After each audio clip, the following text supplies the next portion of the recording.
మరి తుచ్చ భూమండల అధికారం కోసం, భూమండలంలో దొరికే అధికారం కోసం, రాజ్యాధిపత్యం కోసం నేను వీళ్ళందరినీ చంపుతానా స్వామి? వీళ్ళు నన్ను చంపినా సరే నేను మాత్రం వీళ్ళని చంపను అంటున్నాడు. వీళ్ళు చంపినా సరే, నాకు ఇబ్బందులు పెట్టినా సరే నేను మాత్రము వీళ్ళని చంపను. వీళ్ళని చంపి మనం బాగుకునేది ఏముంది కృష్ణ? మనం బాగుపడేది ఏముంది చెప్పు? ఏం సుఖపడతాను చెప్పు? ఏమొస్తుంది చెప్పు? ఏం ప్రయోజనం ఉంది చెప్పు? పైగా ఈ ఆకతాయిల్ని చంపడం వలన మనకు పాపమే కలుగుతుంది కదా స్వామి గోవింద మధుసూదన్న. మరి ఎందుకు చంపాలి తండ్రి ఈ ఆకతాయిల్ని మనము అని ప్రశ్నిస్తూ ఉన్నాడు అర్జునుడు.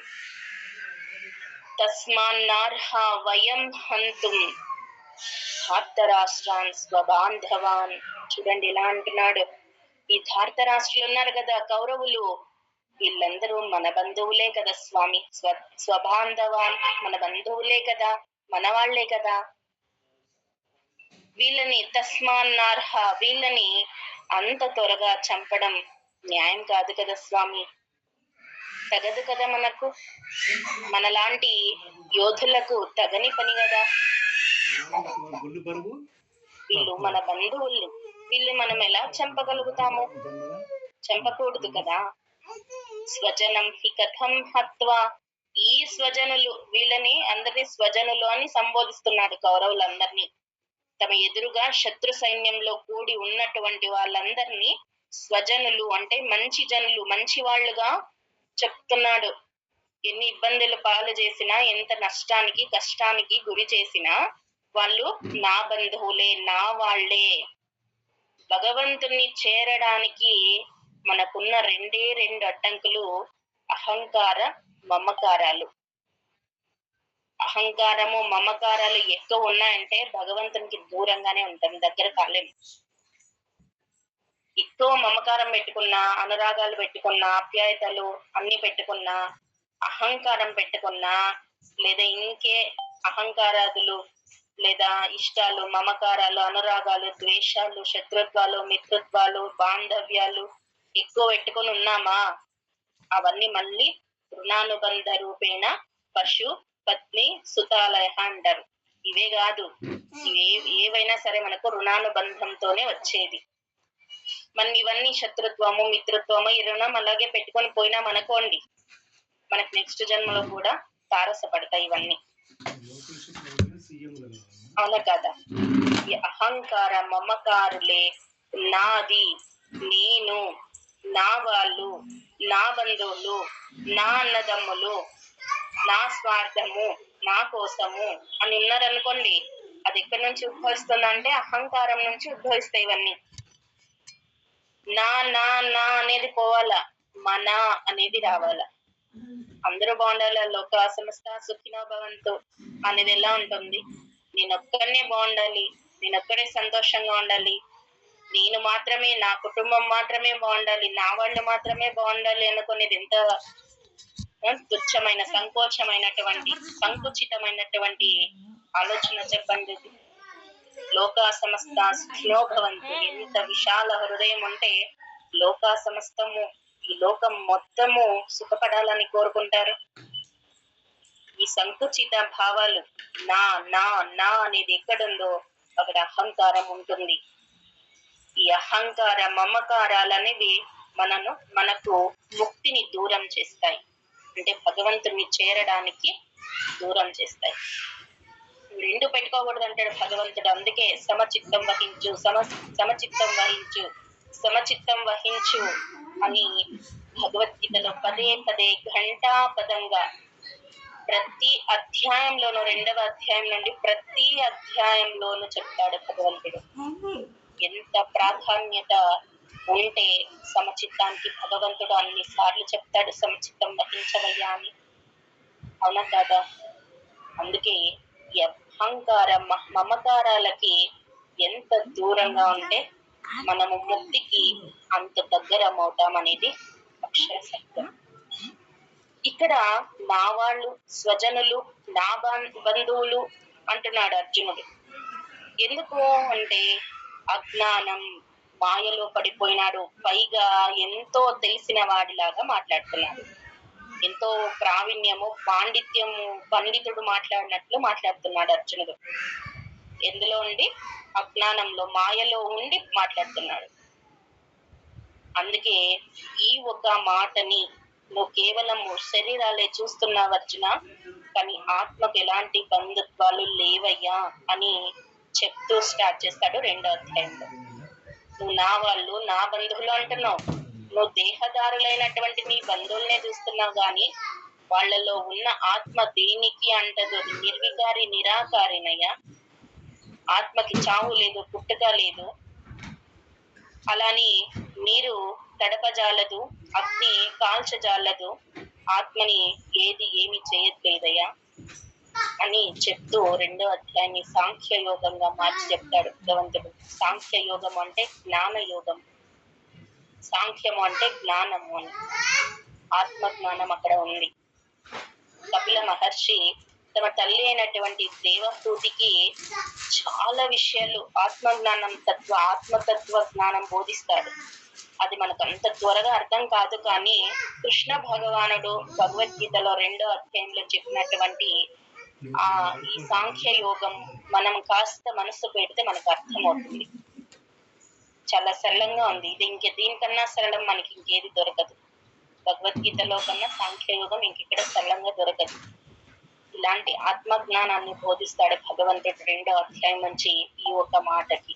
నా బంధువులే కదయ్యా, మన వాళ్ళే కదయ్యా, మన బంధువుల్ని మనమే చంపుతామా? తగదు కదా మనకది.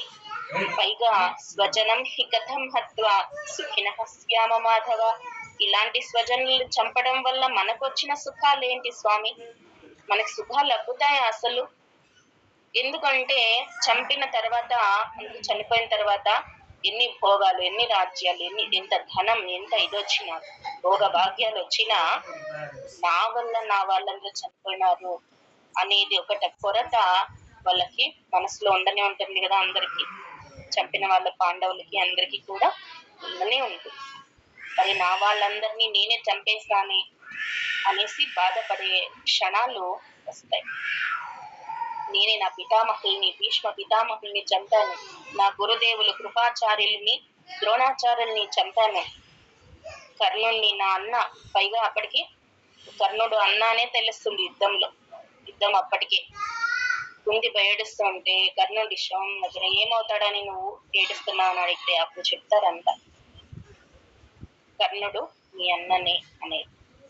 అప్పుడు వాళ్ళు కూడా ఏడుస్తారు. ఊపిన ఊపిరితో ఉంటాడు కర్ణుడు.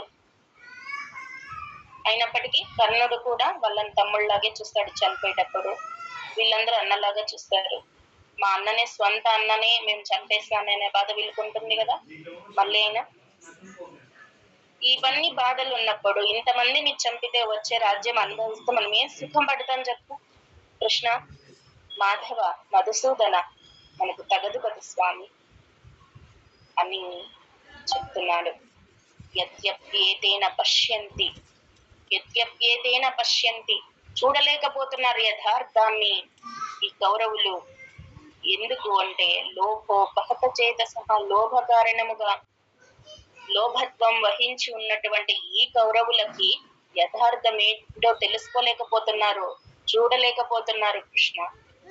పర్యవసానం ఏంటో తెలుసుకోలేకపోతున్నారు. ఈ యుద్ధం వల్ల వచ్చే పర్యవసానం ఎంత ఎంత హానికరంగా ఉంటుందో తెలుసుకోలేకపోతున్నారు. లోభ కారణంగా, లోభత్వంతో నా ఆస్తులు, నా భూమి, నా రాజ్యం, నా ఆడళితమే ఉండాలి అని చెప్పేసి వాళ్ళు చూడలేకపోతున్నారు స్వామి.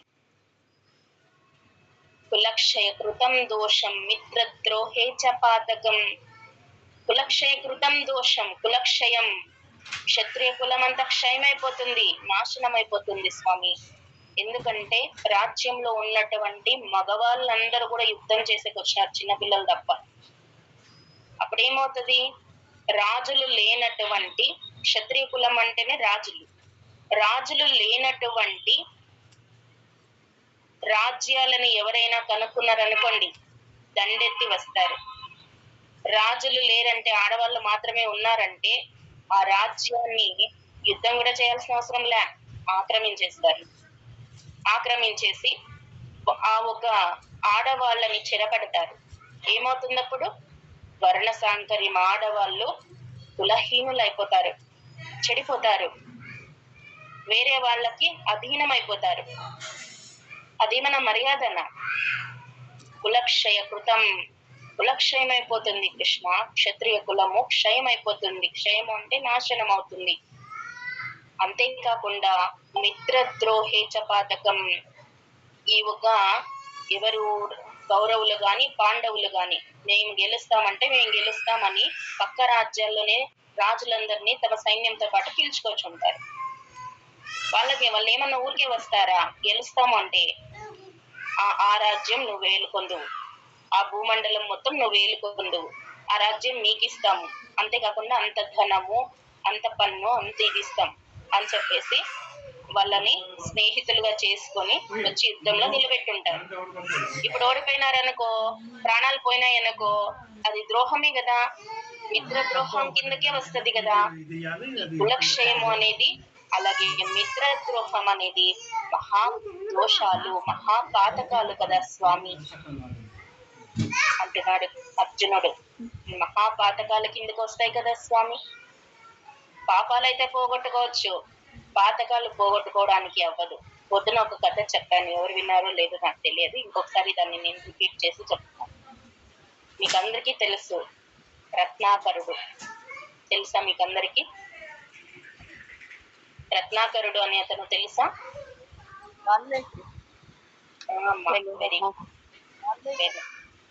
వాల్మీకి మహర్షి మొదటి పేరు రత్నాకరుడు. దొంగ, పెద్ద దొంగ. ముఠాలు కాకపోయినా ఎవరైనా అలా అడవి మార్గాన పోతే వాళ్ళని ఒంటరిగా ఉండేది చూసి వాళ్ళ దగ్గర ఉన్నటువంటి అంత బంగారాన్ని కావచ్చు, ధనాన్ని కావచ్చు దోచుకునేవాడు. దోచుకొని వచ్చి పెళ్ళాం బిడ్డలకు పెట్టి హాయిగా జీవించేవాడు. ఇలాగా దొంగతనం చేస్తూ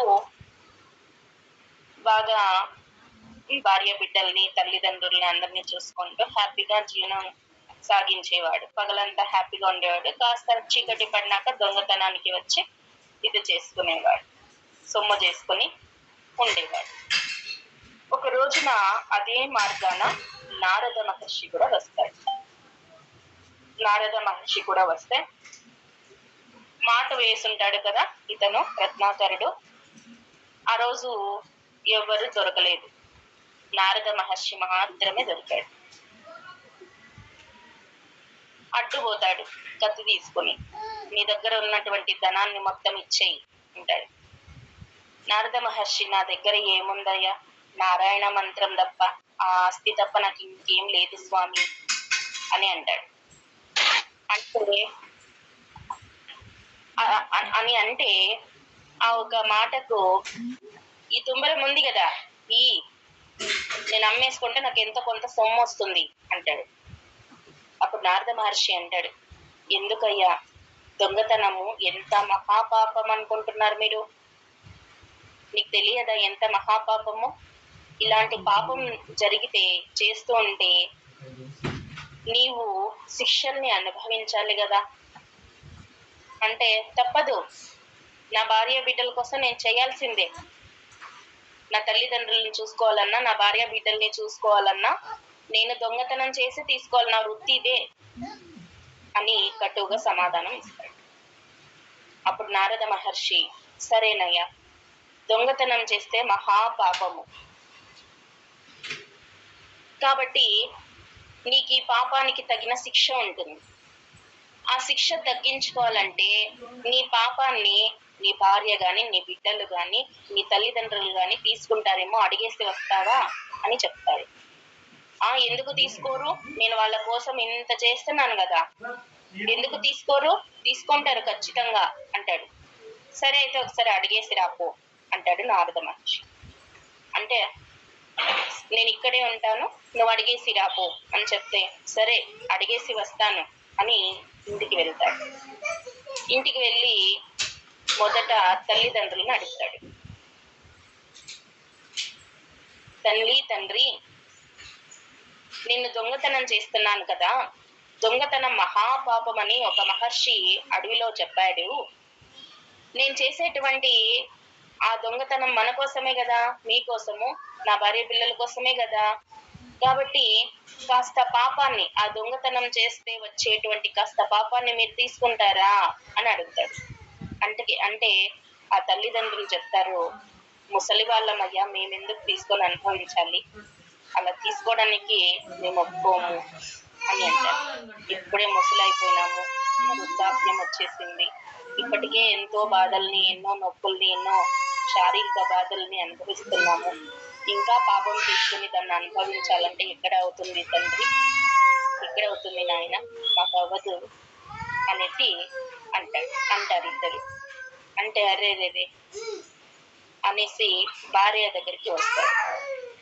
భార్య దగ్గర కూడా అడుగుతాడు, ఏమే, నేను ఇలా చేస్తూ ఉన్నాను కదా, దొంగతనాలు చేస్తే మహాపాపం అంటుకుంటుందంట కదా, పోనీ నువ్వు కాస్త తీసుకుంటే నాకు శిక్ష తగ్గుతుందంట కదా, నువ్వు నేను ఇద్దరు అనుభవించుకున్నాము, మన కోసమే కదా ఈ దొంగతనం చేస్తున్నది అంటే, భలే చెప్తున్నావు స్వామి, నువ్వు నీ బాధ్యత, తల్లిదండ్రుల్ని, భార్యని, బిడ్డల్ని పెంచడం నీ బాధ్యత, ఏదైనా కష్టపడి జీవించు, నేనేమైనా దొంగతనం చేయమన్నానా నిన్ను? చేస్తున్నావు, దొంగతనం చేస్తున్నావు, మంచిది తెచ్చి పెడుతున్నావులే, నేను ఇచ్చేసుకొని ఉన్నాను, ఇంటిని నడుపుకొని ఉన్నాను, ఇప్పుడు ఆ పాపం నన్ను తీసుకోమంటే నా వల్ల కాదు స్వామి, అంత పాపాన్ని నేను భరించలేను అనేసి అంటుంది. రత్నాకరుడికి మనస్సు చివుక్కుమంటుంది. వీళ్ళ కోసమే కదా నేను ఇదంతా చేస్తున్నది, ఎవరి కోసము? భార్య బిడ్డల కోసం, తల్లిదండ్రుల కోసమే కదా. దొంగతనంలో తన ప్రాణాలని అడ్డుపెట్టి ఏమవుతుందో, ఇప్పుడు 4-5 వస్తున్నారు ఆ దారంటి, 4-5కి అడ్డం పోయినాడంటే ఈయన దొరికిపోతాడో వాళ్ళే దొరికిపోతారు, ఎవరికి తెలుసు. ప్రాణాలని పణంగా పెట్టి దొంగతనం చేస్తుంటే వీళ్ళ కోసము నాకు వచ్చే పాపాన్ని కాసింతైనా తీసుకుంటామని ఒక్కరు కూడా అనడం లేదే అని బాధపడినాడు. పిల్లల దగ్గరికి పోతే పిల్లలు కూడా అదే మాటే చెప్తారు, మేము తీసుకోము అనే చెప్తారు. రత్నాకరుడికి మనస్సంతా బాధతో కుమిలిపోయింది, ఏడుపు తన్నుకొచ్చింది అతనికి. ఇంత చేస్తే నా వాళ్ళు వచ్చేటువంటి పాపాన్ని కొంతైనా, కనీసం ఒక్కరైనా మాట వరసకైనా తీసుకుంటామని చెప్పలేదే నాకు అని బాధపడినాడు, ఏడ్చినాడు. ఏడ్చి అడవిలో ఉంటానని చెప్పాడు కదా నారద మహర్షి, ఆ చోటికి వచ్చాడు. నారద మహర్షి ముందు తలదించుకొని, మహర్షి, నా కళ్ళు తెరిపించినావు స్వామి, ఎవరి కోసమైతే నేను ఇంత కష్టపడి నా ప్రాణాలకి తెగించి, నా ప్రాణాలని పణంగా పెట్టి దొంగతనం చేసి వాళ్ళకి సుఖాలను అందిస్తున్నాను, వాళ్ళు కొంత పాపాన్నైనా మేము తీసుకోమంటే మేము తీసుకోము అని నిరాకరిస్తున్నారు స్వామి. ఇంకా నేను ఎవరి కోసం బ్రతకాలి, ఎందుకోసం బ్రతకాలి? నా వాళ్ళే నాకు ఇలా బాధ పెట్టారు స్వామి, నా ముందు కర్తవ్యం ఏంటో చెప్పండి, నేనేం చేయాలో చెప్పండి స్వామి అని అడుగుతాడు నారద మహర్షి. వ్యాస మహర్షికి కానీ, వాల్మీకి మహర్షికి కానీ గురువు నారద మహర్షి. గురువులకే గురువు నారద మహర్షి, సామాన్యుడు కాదు నారద మహర్షి. కలహ భోజనుడు అంటారు, తప్పు, చాలా పెద్ద తప్పు. ఆయన ఉన్నాడు కాబట్టి, ఆయన ఏది పెట్టినా లోక కళ్యాణం కోసమే, లోకం మంచిగా, శుభంగా, మంగళంగా ఉండాలి అనే చేశాడు తప్ప ఎవరికో గొడవ పెట్టి ఏదో మనము హ్యాపీగా ఫీల్ అవుదామని కాదు. కలహ భోజనుడు కాదు ఆయన, లోకం మంచి కోసం, త్రిలోక ఇది ఉన్నప్పటికీ, త్రిలోకాల్లో ఆయన సంచరిస్తున్నప్పటికీ, త్రిలోక సంచారి అయినప్పటికీ, ఆ లోకాల్లో జరిగేటువంటి ఒక చెడుకి మంచి తోడయ్యేందుకు అలా ఆ విధంగా చేశాడు తప్ప, నారద మహర్షి ఏనాడు కూడా ఒకరు గొడవ పడుతూ ఉంటే, ఒకరు ఇది ఇబ్బందులు పడుతూ ఉంటే సంతోషించే రకం కాదు. ఆయన మహా గురువులకే గురువు ఆయన నారద మహర్షి. నాకు తక్షణ కర్తవ్యం ఏంటో చెప్పు స్వామి అంటాడు. రత్నాకరుడు పూర్తిగా మారిపోయి, అంటే ఏమీ లేదయ్యా, నామాన్ని జపిస్తూ తపస్సు చేయి, బ్రహ్మదేవుడు ప్రత్యక్షమయ్యే వరకు అని అంటాడు. అంటే రామ అనే పదము పలకడమే రావడం లేదు. ఆ నాలుకతో ఎన్ని మాటలు బూతు మాటలు మాట్లాడినాడో కానీ రామ అనే పదము పలకలేకపోతున్నాడు రత్నాకరుడు.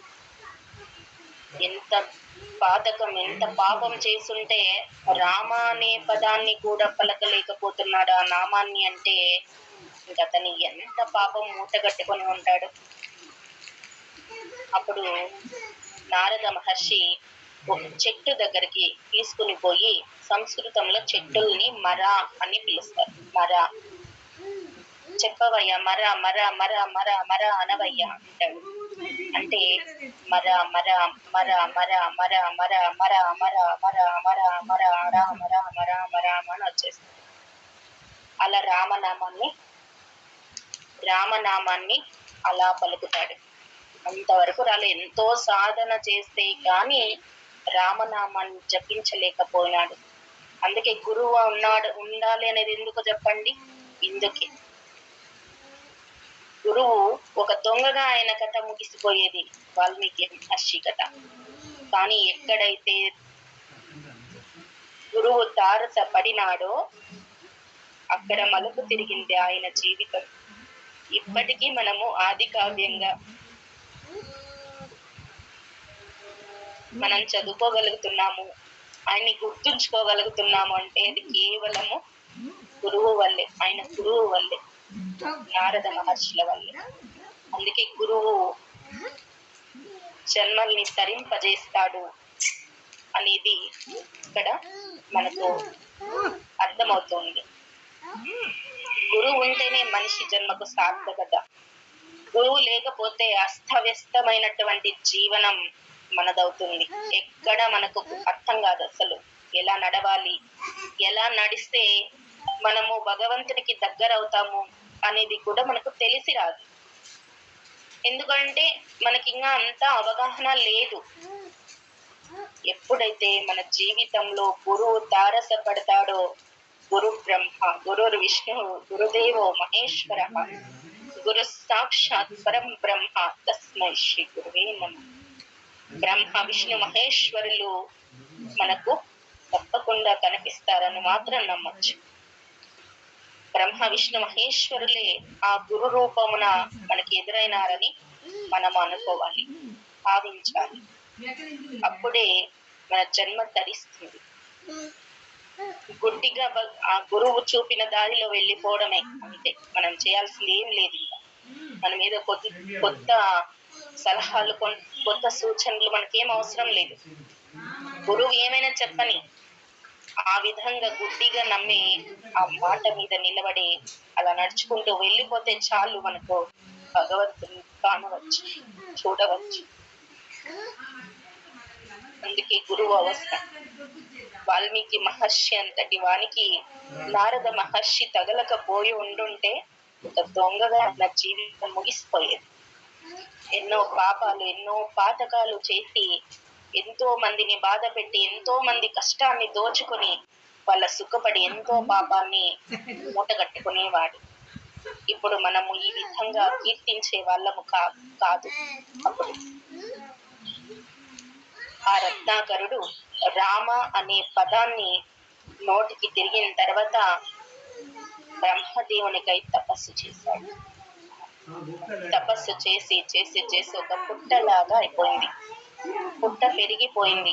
ఆ తపస్స్థలంలో ఆయన కూర్చున్నటువంటి దగ్గర పుట్ట పెరిగిపోయింది.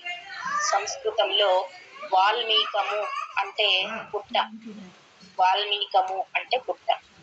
ఆ వాల్మీకము నుండి వచ్చినవాడు కాబట్టి, ఆ పుట్టలో నుండి వచ్చినవాడు కాబట్టి ఆ రత్నాకరుడికి వాల్మీకి అనే పేరు స్థిరపడిపోయింది.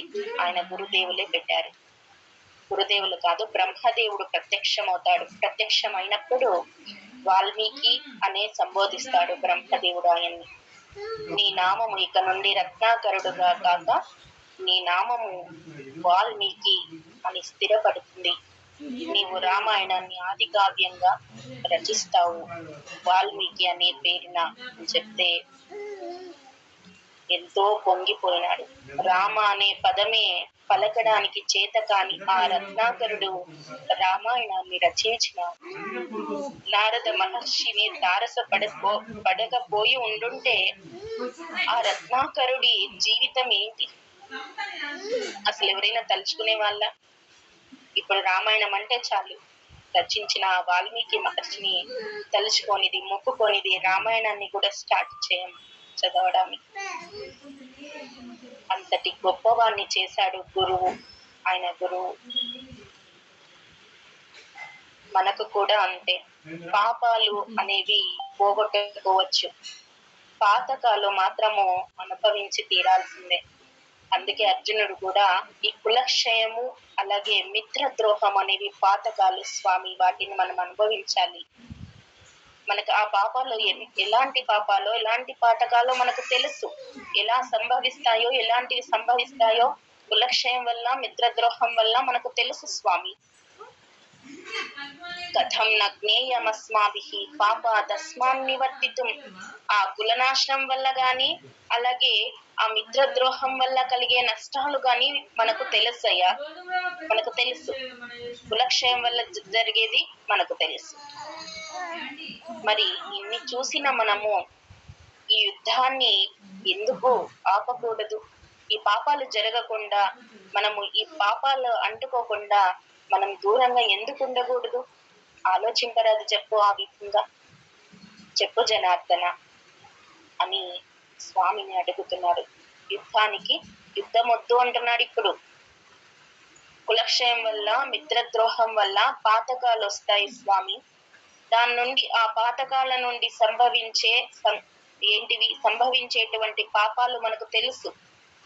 వాళ్ళైతే ఏదో లోభ కారణంగా కళ్ళు మూసుకుపోయి వాళ్ళకి అర్థం కావడంలో ఏం జరుగుతుంది యుద్ధం వల్ల అని. తెలిసిన మనమైనా ఆ పాపాలకి దూరంగా ఉండకూడదా స్వామి? ఆ పాపాలకు దూరంగా ఉండాలని ఆలోచించవచ్చు కదా మనమైనా అని క్వశ్చన్ చేస్తున్నాడు. యుద్ధం మానేయచ్చు కదా మనము? కులక్షయం జరుగుతుంది, మిత్రద్రోహం జరుగుతుంది కదా స్వామి అని కృష్ణ భగవానునికి చెప్తూ వస్తున్నాడు అర్జునుడు. ఇంకా రేపు ఏ విధంగా చెప్పాడు అనేది మనము రేపటి క్లాస్ లో తెలుసుకుందాము. హరి ఓం.